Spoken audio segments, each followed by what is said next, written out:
When we left Paul and Silas the last time, we had just finished working in the city of Athens in Greece. And from there, the story continues. Chapter 18. After this, Paul left Athens and went to Corinth. There he met a Jew named Aquila, a native of Pontus, who had recently come from Italy with his wife Priscilla, because Claudius had ordered all the Jews to leave Rome. Here again is one of the places where we can put a firm date to the events that are occurring in the story, because we know that in AD 53, Claudius, who was the emperor of the Roman Empire from AD 41 to AD 54, ordered all the Jews to leave Rome. It's recorded in a guy named Suetonius, and the expulsion order was given, Suetonius says, because of, quote, their continual tumults instigated by Chrestus. Chrestus, obviously a misspelling of the name Christ or Christus. So we know that there was such an uproar about what was going on in the church that even the Roman Empire took note. Continues on in verse 2. Paul went to see them, that is Aquila and Priscilla. And because he was a tent maker, as they were, he stayed and worked with them. Every Sabbath he reasoned in the synagogue, trying to persuade Jews and Greeks. Verse 5. When Silas and Timothy came from Macedonia, Paul devoted himself exclusively to preaching, testifying to the Jews that Jesus was the Messiah. So, picture this. Paul goes ahead while Silas and Timothy are there to finish up the work in Berea because of the divisive character that Paul had become. Meanwhile, we see Paul busying himself with a rather ordinary living, making himself useful with his new friends Priscilla and Aquila. And then only after his cohorts arrive from Berea can he stop working with his hands and focus solely on preaching. I've always found this interesting because it makes Paul and all the characters in the story so much more believable and so much more human. I think sometimes when you just read straight through something like the Acts of the Apostles, you get the impression that Paul is on the road to Damascus and he sees the blinding light and he sees Jesus, and then bam, he immediately goes out and starts preaching around the world. But the story tells us a much more human story of Paul, where he spends years putting things together and re-examining the scriptures, and only after more than a decade does he go out into the world as a missionary sent out by the church in Antioch. Here we see that he wasn't going from one camp meeting to another, but that he was actually taking time to earn a living for himself as a rather ordinary tent maker. Verse 6. But when they opposed Paul and became abusive, he shook out his clothes in protest and said to them, your blood be on your own hands. I'm innocent of it. From now on I will go to the Gentiles. Paul, again, continuing the pattern of going to his brother Jews first, and when they refuse, when they stop listening, to the Gentiles. People reject the gospel sometimes. That brings up an interesting question for our discussion.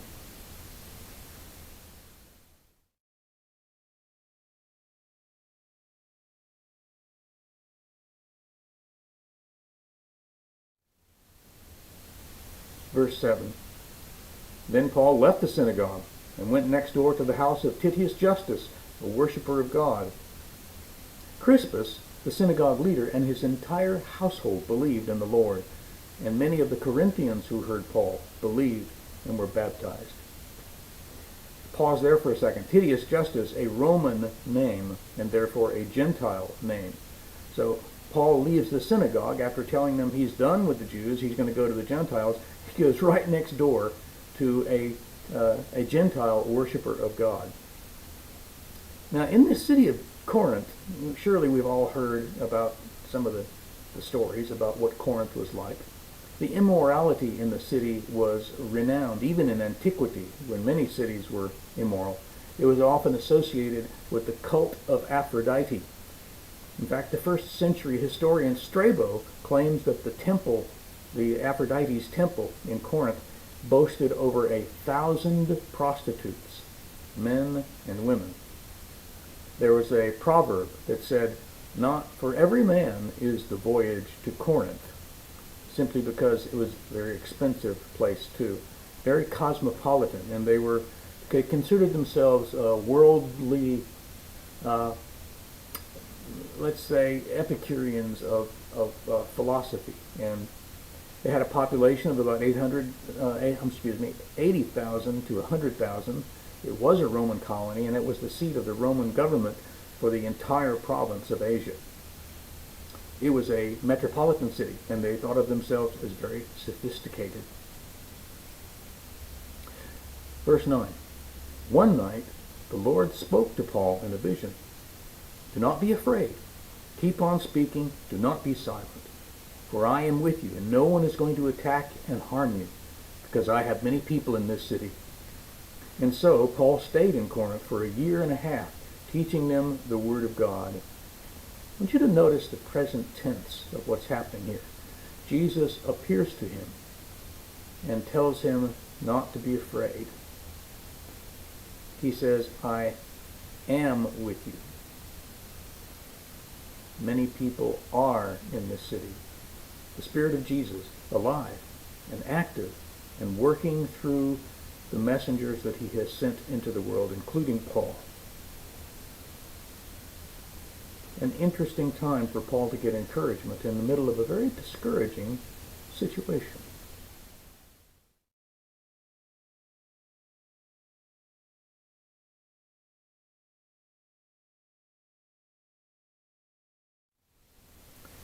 Verse 12. While Gallio was proconsul of Achaia, the Jews of Corinth made a united attack on Paul and brought him into the place of judgment. This man, they charged, is persuading people to worship God in ways contrary to the law. Now, to put a little flesh on those bones, the Jews were claiming that Paul was advocating a religion that was not recognized or sanctioned by Roman authorities, as the Jewish religion was. It wasn't that the Romans respected it, but they were a very synchronistic empire and allowed the people of the lands they conquered to continue being the same people they were before, only with a Roman overlord and a Roman flavor. So Judaism was an authorized religion. These Jews were claiming to the Roman authorities that this new religion Paul was speaking of was not sanctioned by Rome, which, had Paul had an opportunity to speak, he could have proved how the Christian religion was the culmination of the Jewish religion, but he doesn't get to speak. Verse 14. Just as Paul was about to speak, Gallio said to them, "If you Jews are making a complaint about some misdemeanor or serious crime, it would be reasonable for me to listen to you. But since it involves questions about words and names and your own law, settle the matter yourselves. I will not be a judge of such things." So he drove them off. Then the crowd there turned on Sosthenes, the synagogue leader, and beat him in front of the proconsul. And Gallio showed no concern whatever. Now we're going to meet a few interesting characters that I think it's important for us to spend a little time with, particularly not as you read only Acts, but as you read the rest of the New Testament. Verse 18. Paul stayed on in Corinth for some time, a year and a half in this case, and then he left the brothers and sisters and sailed for Syria, accompanied by Priscilla and Aquila. Before he sailed, he had his hair cut off at Cenchreae of a vow he had taken. I'm not sure if I'm pronouncing that right. I know that was one of Corinth's 2 seaports. The vow that he had taken, referring to Paul, was a typical ending of a vow. When you make a vow because of protection that you've asked for or something like that, at the end of the vow you were to cut off your hair, and that's probably what's going on there. So they arrive at Ephesus, where Paul left Priscilla and Aquila, and he himself went into the synagogue and reasoned with the Jews. So his new friends, Aquila and Priscilla, we'll hear about more of them. Paul leaves them, and as his pattern is, speaks to the Jews first. Now in Ephesus, it's a leading commercial center in all of Asia Minor. It was the capital of the province of Asia, and it was also the keeper of the temple of Artemis, or Diana. Verse 20. When they asked him to spend more time with them, he declined, that is, the Jews at the synagogue in Ephesus. But as he left, he promised, I will come back if it is God's will. And then he set sail from Ephesus. And when he landed at Caesarea, he went up to Jerusalem and greeted the church, and then went down to Antioch. So, thus, we have the ending of the second missionary journey. The circle is complete, and Paul has returned to Antioch, presumably to give a report to the church there about all that has happened. Now, back up for a second. Aquila and Priscilla. Paul had stayed with Priscilla and Aquila in Corinth, as it says, and they go with him as far as Ephesus. There, they stay. Paul moves on. As you read other parts of the New Testament, you pick up more details about Aquila and Priscilla. Apparently, there was a church that met in their house. 1 Corinthians 16 lists them as one of the ones that Paul will greet. And even later, in the last chapter of the letter to the Romans, Paul again greets the church in their house. We find out from a third letter, from 2 Timothy chapter 4:19, that they were also again in Ephesus at some point later.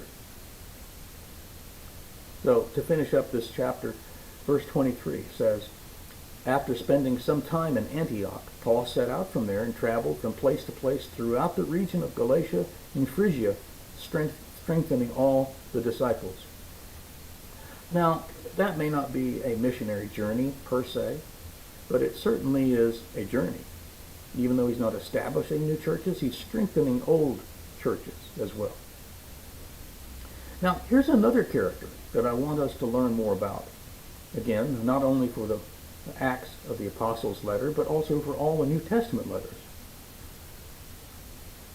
Verse 24 says, meanwhile, a Jew named Apollos, a native of Alexandria, came to Ephesus. He was a learned man with a thorough knowledge of the Scriptures. This is quite a lengthy description of this character. Verse 25, he had been instructed in the way of the Lord, and he spoke with great fervor and taught about Jesus accurately, though he knew only the baptism of John. He began to speak boldly in the synagogue, and when Priscilla and Aquila heard him, they invited him to their home and explained to him the way of God more accurately. Now, this 4-verse description of Apollos is very telling. As a, quote, learned man, he would have been privately educated to a university level of education with the much prized Greek rhetorical education. And these kinds of educational experiences were very expensive and opened only to the elite of his time. And when Luke says he was, quote, powerful in his use of scriptures, the word powerful there is a rhetorical term used for describing a logical and forceful delivery. He had been taught in the ways of the Lord, presumably by disciples of John the Baptist, whose preaching, John's, was always couched in terms of preparing the way for Jesus. Interesting to note that John the Baptist's message had spread well beyond Judea into the areas of Egypt and Asia Minor at this point. Though initially, Apollos preaches in the Ephesian synagogue, and when Priscilla and Aquila heard him speaking, they invite him to their house, probably to speak. We know from Romans 16 that they had a house church. And even though Apollos taught about Jesus accurately, they filled in some of the gaps in his knowledge. Like any other disciple of John who was not part of the apostolic band, he would presumably not have known about Jesus' death and his resurrection and the kingdom that he had established. And so Apollos is taken under the wing of Aquila and Priscilla.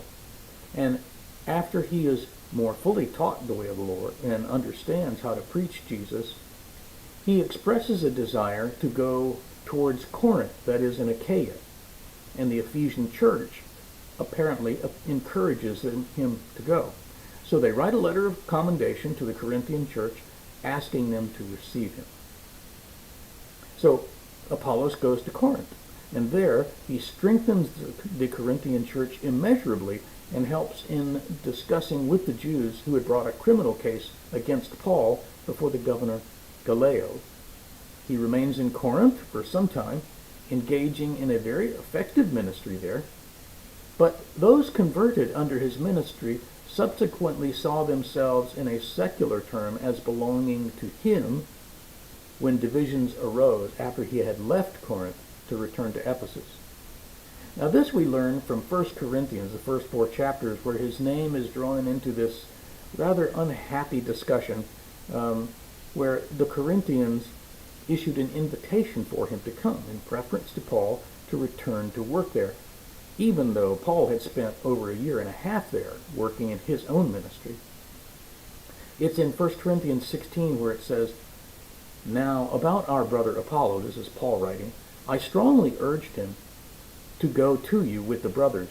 He was quite unwilling to go now, but he will go when he has the opportunity." So here, the phrase "now about our brother" indicates that he was answering a question that the Corinthians had written to him. And given the sophistication of the church in Corinth and their love of Greek oratory, the Apollo lobby, if you will, was able to convince the church that its interests were best served by inviting Apollos to return. And in reading between the lines there, in subsequent days, what may be thought of as Paul's ministry was couched in rhetorical language that indicates that he possessed neither the charismatic presence of Apollos or the physical presence of Apollos. For his bodily presence, quote, was weak, and his rhetorical style didn't exhibit the hallmarks of speech suited to an educated and sophisticated Corinthian audience. Paul, however, for his part, he bore no resentment towards Apollos as he writes back to the Corinthian church. He refuses to be drawn into their secular way of operating. It's in 1 Corinthians chapter 4 where Paul condemns their pitting his people against Apollos' people, and he calls them immature and worldly. It's a mark of his maturity and that of Apollos that neither of them wanted to engage in this kind of back and forth that was so common in worldly teachers.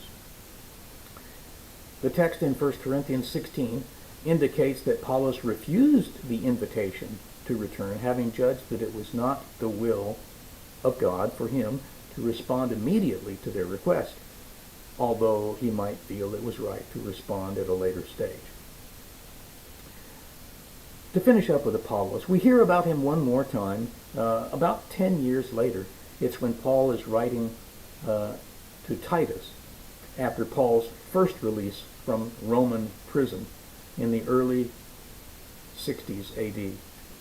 And here, Apollos, whose education would have qualified him as a lawyer, was in transit with Zenas, another lawyer, or probably better, a legal assistant. And Paul commands Titus to ensure that, quote, they have everything they need, probably meaning they have money to get where they need to go. Which indicates that even 10 years later, Apollos was still engaged in a full-time Christian ministry and hence entitled to Christian support by Paul's own theology.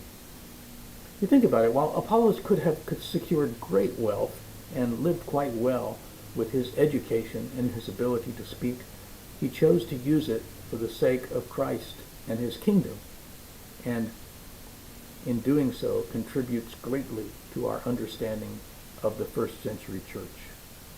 Here's one final question for us to consider, and then the lesson will be yours.